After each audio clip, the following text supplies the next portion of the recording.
So we come to the second part of the old school pugilist fighter 3, which is James Broughton, and going to finish off where I was. So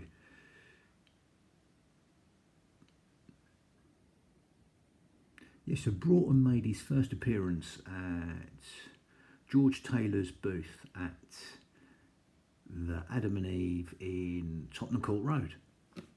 He then went on to teach boxing at his Arena No Broughton's Amphitheatre in Oxford Road near Oxford Street.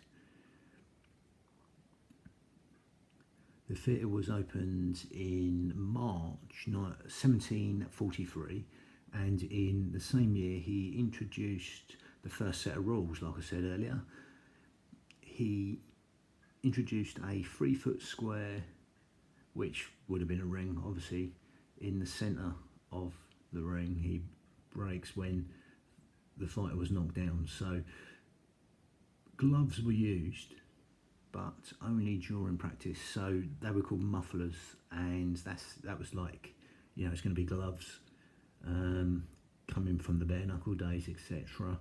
Broughton's rules were used until 1838, when the London prize ring rules were developed by the Pugilistic Society. So basically, the gloves are used in training, the mufflers, etc. Two of the most famous bouts, like I said, was George Stevenson, which made him bring about these rules, and Jack Slack, the Norfolk butcher. He died in January 1789, aged 86, at Walcott Place in Lambeth. He was buried in Westminster Abbey, where he was a yeoman of the guard in the West Cloister, along with his wife Elizabeth. The gravestone includes the inscription, Mr. John Broughton, champion prize fighter of England, died January 8th, 1789, aged 86 years old. And many references falsely state Broughton is buried at Lambeth Church, which is wrong. He was regarded as the English champion back then. You had James Vick, and then obviously James Vick got beaten by Ned Sutton, and then he beat him. So Ned Sutton would have a little spell of a year or so as champion, but generally James Vick was regarded roughly, he's quite varied.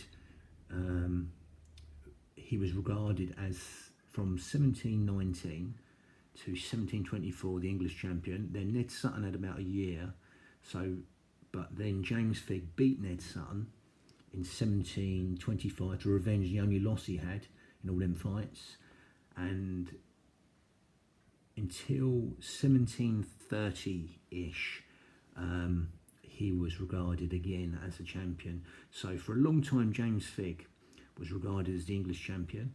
1719 to 1724 was 5 years.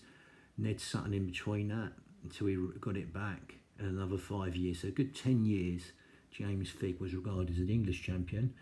In between James Vick, 1730, and 1750, when James Broughton was the English champion, it's about 20 years. In there somewhere is George Taylor, and there's another few claimants as well.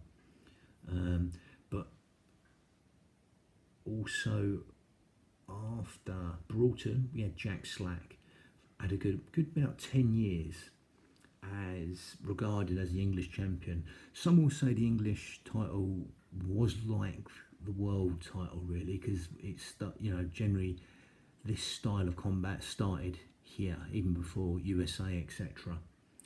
But that's the second video on the old school pugilist fighter 3. Bang.